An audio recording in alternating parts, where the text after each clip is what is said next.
दोस्तों नमस्कार। कन्या राशि वाले मेरे मित्रों, आप सभी का ज्योतिष के इस विशेष और आपके जीवन में महा बदलाव लेकर आने वाले कार्यक्रम में बहुत बहुत स्वागत है।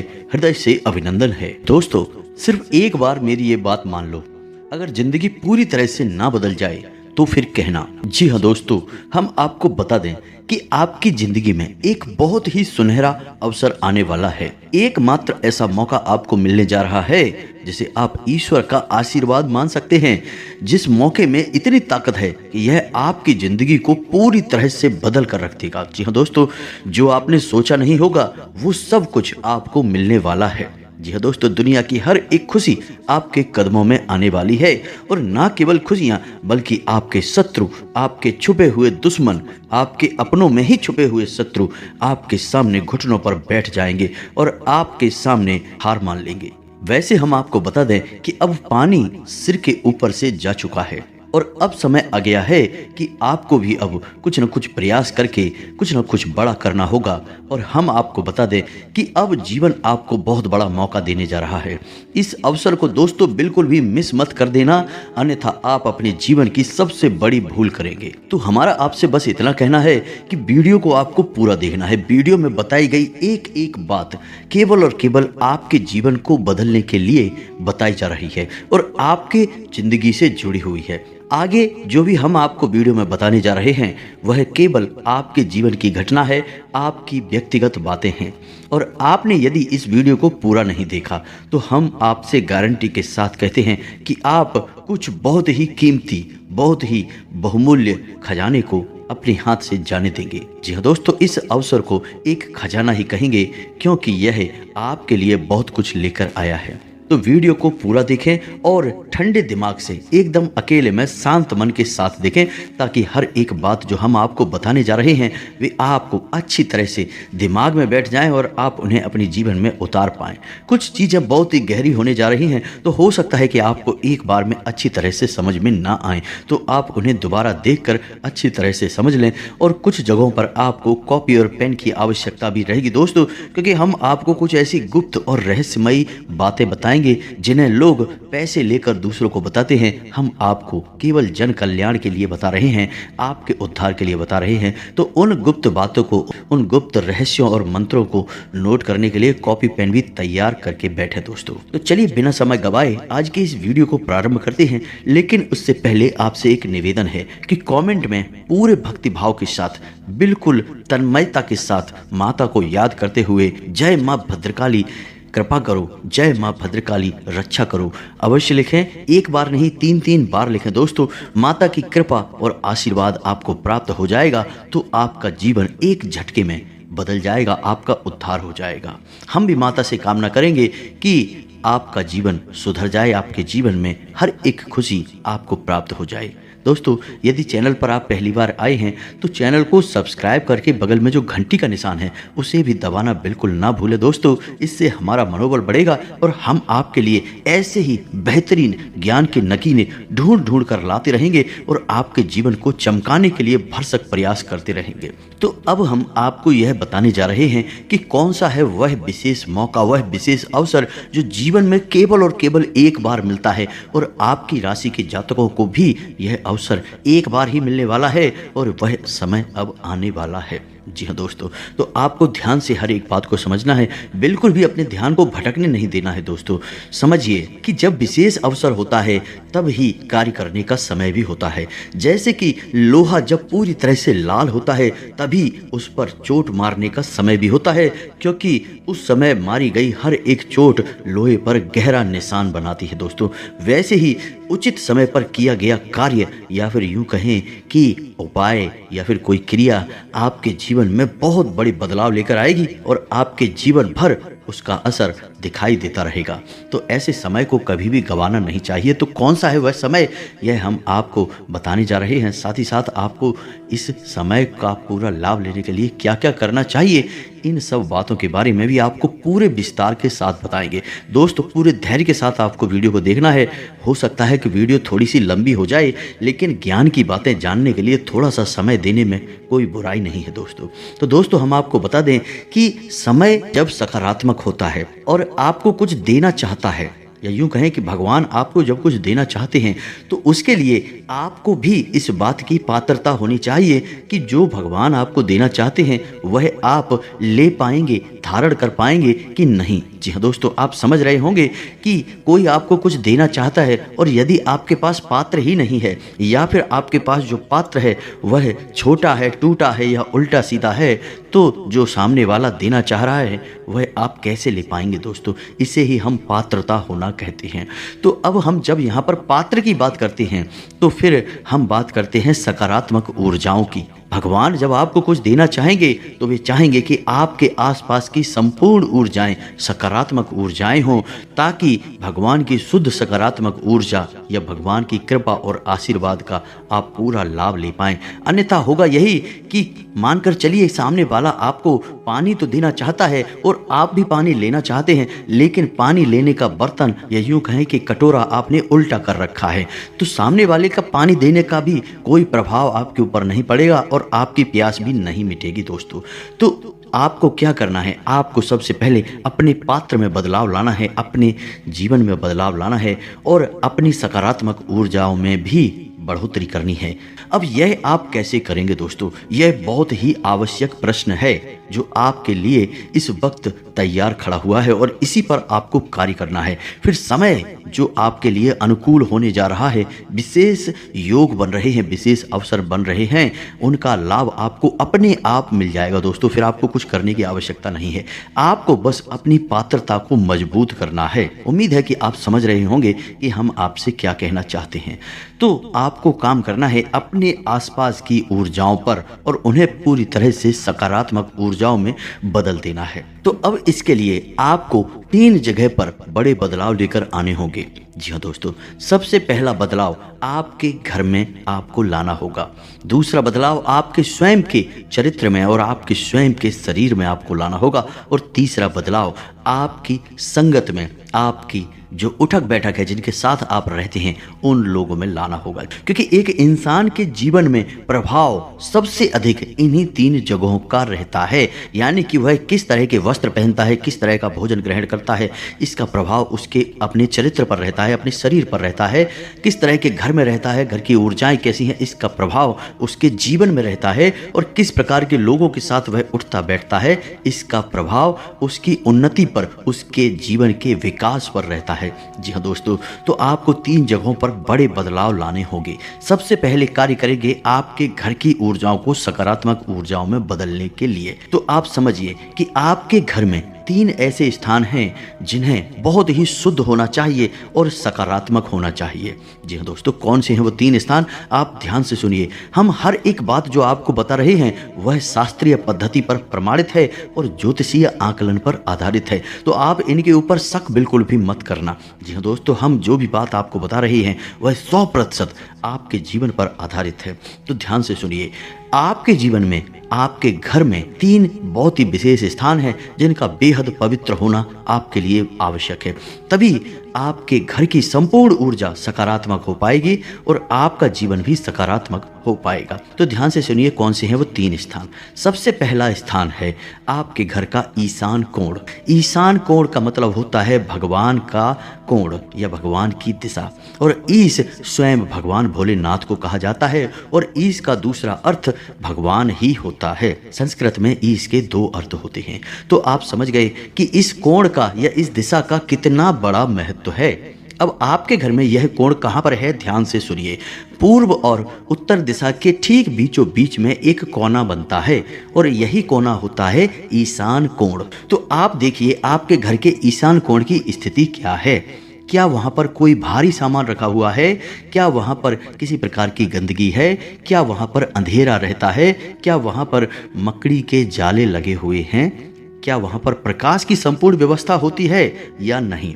आपका ईशान कोण बिल्कुल साफ सुथरा होना चाहिए, दैवीय होना चाहिए, उसमें से खुशबुएं आनी चाहिए, भगवान की प्रतिमा, फोटो या फिर भगवान के नाम का कोई पौधा वहाँ पर अवश्य होना चाहिए। जैसे कि तुलसी का पौधा लगा सकते हो, जैसे कि शमी पत्र का पौधा, बेल पत्र का पौधा, या जो भी दैवीय पौधा आप चाहें, केले का पौधा भी लगा सकते हैं।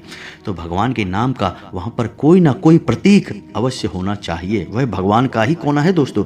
भूल कर भी वहाँ गंदगी ना होने दें, भूल कर भी वहाँ मकड़ी के जाले ना लगने दें, और वहाँ पर प्रकाश की पूर्ण व्यवस्था होनी चाहिए। अब किसी व्यक्ति का वहाँ पर कोई कमरा हो गया तो वह क्या करेगा, वहाँ प्रकाश कैसे होगा? तो वहाँ से सूर्य का प्रकाश तो नहीं आ सकता, लेकिन आप वहाँ पर एक तेज रोशनी वाला बल्ब तो लगा ही सकते हैं दोस्तों।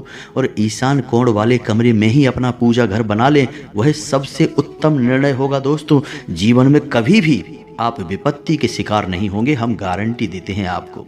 बस ईशान कोण की रक्षा करनी है आपको। दुष्ट आत्माएं, नकारात्मक शक्तियां आपको ऐसी मानसिकता देंगी कि आपका ईशान कोण दूषित हो जाएगा, क्योंकि यहीं से तो उनका आपके घर में प्रवेश करने का रास्ता बनेगा दोस्तों। तो आप समझिए ईशान कोण का महत्व बहुत अधिक है। तो उम्मीद है आप समझ गए होंगे कि ईशान कोण कितना शक्तिशाली है। अब बात करते हैं ब्रह्म स्थान की। जी हाँ दोस्तों, यह दूसरा सबसे महत्वपूर्ण स्थान है। दोस्तों, आपको देखना है कि आपके घर के ब्रह्म स्थान में कोई गड्ढा तो नहीं है, आपके घर के ब्रह्म स्थान में कोई गंदगी तो नहीं है, कोई भारी सामान तो नहीं रखा हुआ है, पानी तो नहीं भरा रहता है, या फिर जूते चप्पल वगैरह तो नहीं उतरे रहते हैं, या किसी भी अन्य प्रकार की गंदगी या किसी भी अन्य प्रकार का टूटा फटा सामान, यानी कि जिसे हम त्याग देते हैं, वैसा कोई सामान तो नहीं पड़ा रहता है। ऐसी कोई भी चीज़ आपके घर के ब्रह्म स्थान में नहीं होनी चाहिए। आपके घर का ब्रह्म स्थान भी खाली होना चाहिए। पुराने ज़माने में जब लोग घर बनवाते थे तो घर के आंगन को विशेष तौर पर केंद्र में बनवाते थे और बड़ा बनवाते थे और उसे हमेशा खाली रखते थे। केवल एक चीज घर के आंगन में सबसे ज्यादा शक्तिशाली होती है, ऊर्जावान होती है, वह है तुलसी का पौधा, जो घर के ब्रह्मस्थान में ठीक बीचों बीच में होना चाहिए। यह आपके घर का केंद्र है और नाम से ही आप समझिए दोस्तों, यह ब्रह्म का स्थान है, यह स्वयं भगवान का स्थान है। यानी कि आपके घर में दो स्थान ऐसे हो गए हैं जहां पर भगवान का वास होता है। तो आपका घर का ब्रह्म स्थान आप देखिए, वहां पर किसी भी प्रकार की गंदगी मत होने दीजिए और वहां पर प्रकाश की पूर्ण व्यवस्था होनी चाहिए। और सबसे बड़ी बात कि देवी देवताओं से जुड़ा हुआ कोई एक प्रतीक तो कम से कम ब्रह्म स्थान में होना ही चाहिए। अब बात करते हैं तीसरा सबसे महत्वपूर्ण आपके घर का स्थान, जो आपके जीवन की ऊर्जाओं को सकारात्मक ऊर्जा में बदलने का कार्य करता है। तो अब तीसरा स्थान, ध्यान से सुनिए, घर का तीसरा सबसे महत्वपूर्ण स्थान है वह कमरा जहां पर आप सोते हैं, आपका शयन कक्ष या फिर बेडरूम। यह सबसे महत्वपूर्ण स्थान है। अब कैसे दोस्तों, ध्यान से समझिए। इस कमरे में आप कब आते हैं, विचार करके देखिए। जब आप थके हारे होते हैं, संसार से सारी लड़ाइयाँ लड़कर वापस आते हैं, तब आप इस कमरे में आते हैं। और इस कमरे में क्या होता है, आप इस कमरे में आते ही पूर्ण रूप से आराम की मुद्रा में चले जाते हैं, रिलैक्स हो जाते हैं, ठंडे हो जाते हैं। और फिर आप जब सोते हैं तो उसके बाद आपकी सारी थकान चली जाती है, आप बिल्कुल से तरोताज़ा हो जाते हैं, ऊर्जावान हो जाते हैं। यानी कि यह वो स्थान है जो आपकी हर एक पीड़ा को हर लेता है और आपके अंदर एक नई सकारात्मक ऊर्जा को भर देता है। तो आप समझिए कि यह कितना दिव्य स्थान हुआ। लेकिन आपके शयन कक्ष की कुछ सीमाएं हैं, कुछ बाधाएं हैं, जिन्हें आपको समझना बहुत आवश्यक है। यदि आपने इसमें कुछ गलतियां कर दी तो आपकी ना तो नींद पूरी होगी, ना ही आपके जीवन में सकारात्मक ऊर्जा का प्रवेश होगा, ईश्वर की कृपा का कोई प्रवेश आपके जीवन में नहीं होगा। तो अब समझिए कि सीमाएं और बाधाएं क्या हैं, सारी बातें आपको विस्तार से बताते हैं। पहली बात कि आपके शयन कक्ष में किसी भी देवी देवता की कोई भी फोटो या मूर्ति भूल कर भी नहीं होनी चाहिए। आपका शयन कक्ष एक बेहद ही गुप्त और बहुत ही निजी स्थान है। यहाँ देवी देवताओं की कोई भी व्यवस्था नहीं होनी चाहिए, देवताओं की पवित्रता यहाँ पर भंग हो जाती है। दूसरा कि आपके सोने के स्थान पर यानी कि आपके शयन कक्ष में कोई नुकीला सामान नहीं होना चाहिए, झाड़ू नहीं होनी चाहिए और आपके बिस्तर के नीचे आपके जूते चप्पल नहीं होने चाहिए, झाड़ू नहीं होनी चाहिए, गंदगी नहीं होनी चाहिए। आपके शयन कक्ष में मकड़ी के जाले नहीं होने चाहिए, रोशनी की पर्याप्त व्यवस्था होनी चाहिए, हवा के आवागमन के लिए खिड़की अवश्य होनी चाहिए, बेहद ही आवश्यक है दोस्तों। इसका ज्योतिष और वास्तु में बहुत बड़ा महत्व है। और इन सबसे महत्वपूर्ण बात दोस्तों कि आप किस दिशा में सिर करके सोते हैं। जी हाँ दोस्तों, यह बहुत ही आवश्यक है। यदि आप उत्तर दिशा की ओर सिर करके सोते हैं तो आपकी आयु कम होती है, आपके शरीर में पीड़ाएं रहती हैं, तबीयत आपकी हमेशा खराब बनी रहती है और आपकी विचारधारा भी कमज़ोर होती है, आपके निर्णय कमज़ोर होते हैं और गलत साबित होते हैं। ठीक इसी प्रकार यदि आप पश्चिम दिशा की ओर सिर करके सोते हैं तो आप आलसी होते हैं, आपका काम में मन नहीं लगता है, आपकी ऊर्जा हमेशा कम रहती है, आप थके थके से रहते हैं और हर वक्त आप काम को टालने की मुद्रा में रहते हैं। आपके काम में तरक्की नहीं होती है, व्यापार में आपको नुकसान घाटा होता है और कर्जा बढ़ने लगता है। जी हाँ दोस्तों, तो आपको सोने की सर्वोत्तम दिशा कौन सी है? पहली दिशा है कि दक्षिण की ओर सिर करके सोना। जी हाँ दोस्तों, यह सर्वोत्तम दिशा है। जो इंसान दक्षिण की ओर सिर करके सोता है वह हमेशा निरोगी रहता है, वह हमेशा स्वस्थ रहता है, उसके शरीर में कोई रोग नहीं होता, हमेशा नई ऊर्जा का संचार होता है और उसके द्वारा लिए गए हर एक निर्णय सही साबित होते हैं और उसे जीवन में उन्नति और तरक्की प्राप्त होती है। ठीक इसी प्रकार दूसरी सर्वोत्तम दिशा है पूर्व की ओर सिर करके सोना। जो इंसान पूर्व की ओर सिर करके सोता है वह हमेशा ऊर्जावान रहता है, उसके चेहरे पर एक अनोखा तेज रहता है और उसका आत्मविश्वास बढ़ा हुआ रहता है और सबसे बड़ी बात दोस्तों कि वह जिस भी कार्य को प्रारंभ करता है उसे खत्म करके ही दम लेता है, बीच में कभी उस कार्य को छोड़ता नहीं है। तो आपको भी अपने सोने की दिशा तय करनी होगी। आप कभी भी उत्तर दिशा की ओर या पश्चिम दिशा की ओर सिर करके नहीं सोएंगे। यदि आपके कमरे में बेडरूम में खिड़की है तो ठीक खिड़की के बगल से आपका बेड या फिर आपका सोने का पलंग नहीं होना चाहिए, उससे दूरी बनाकर रखें। बस इन सब बातों को आपको ध्यान से समझना है, यही कार्य आपको अपने घर में करना है।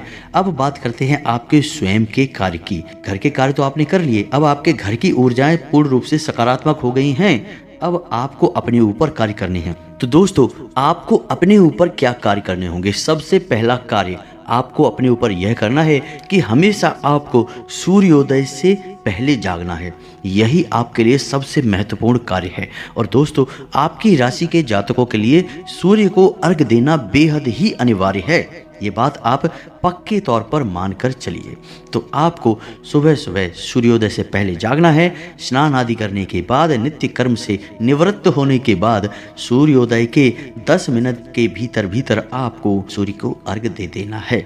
सूर्य को अर्घ देने के कई विधि विधान होते हैं दोस्तों, हम अपने पिछले कई वीडियोज में आपको इसके बारे में विस्तार से बता चुके हैं, लेकिन कुछ छोटी छोटी बातें आपको अभी बता देते हैं कि सूर्य को अर्घ देते समय कभी भी काले कपड़े नहीं पहनने हैं, काला एक भी वस्त्र आपको नहीं पहनना है, सिर पर कोई कपड़ा अवश्य डालना है और सूर्य को अर्घ देते समय जो जल आप सूर्य को दे रहे हैं उस जल में से ही सूर्य को दर्शन करने का प्रयास करें, उस जल में से ही सूर्य को देखने का प्रयास करें। जी हाँ दोस्तों, और सूर्य को अर्घ देते समय जो जल आप सूर्य को देते हैं उसके छींटे आपके ऊपर नहीं आने चाहिए, कुछ ऐसी व्यवस्था आपको जमानी चाहिए। और नंगे पैर ही सूर्य को अर्घ देना है, जूते चप्पल पहनकर मत दे देना दोस्तों, वरना सूर्य का अपमान हो जाएगा।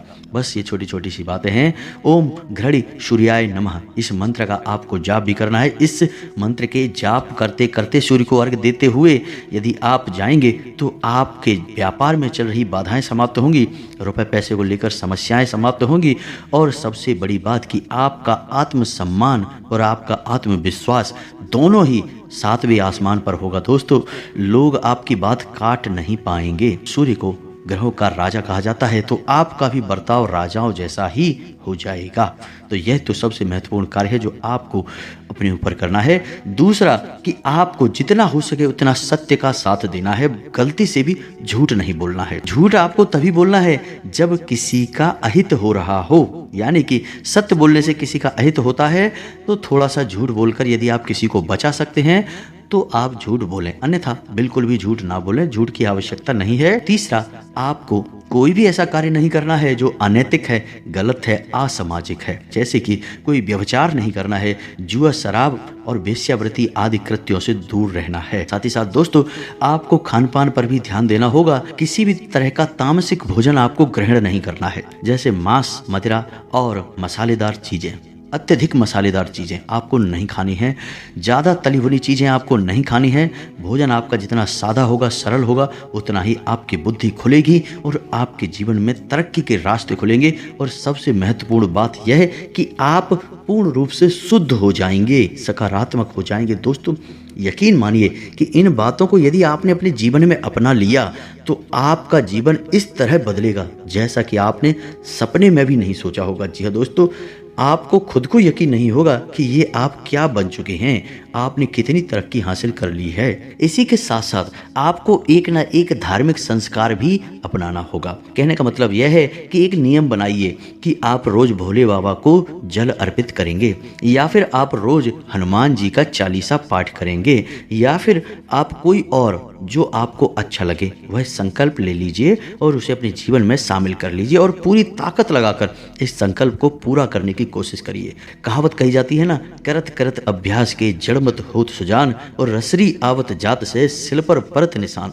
तो आपका एक छोटा सा संकल्प आपके जीवन में इतने प्रचंड बदलाव लेकर आएगा कि लोग भौचक के रह जाएंगे और आप भी विस्मित हो जाएंगे। अब तीसरा बदलाव आपको करना है अपनी संगत में नकारात्मक लोगों को पूरी तरह से त्याग दें, जो आपका शोषण करते हैं, आपकी भावनाओं का लाभ उठाते हैं, आपकी अच्छाई का लाभ उठाते हैं। ऐसे लोगों से ना कहना सीखें दोस्तों।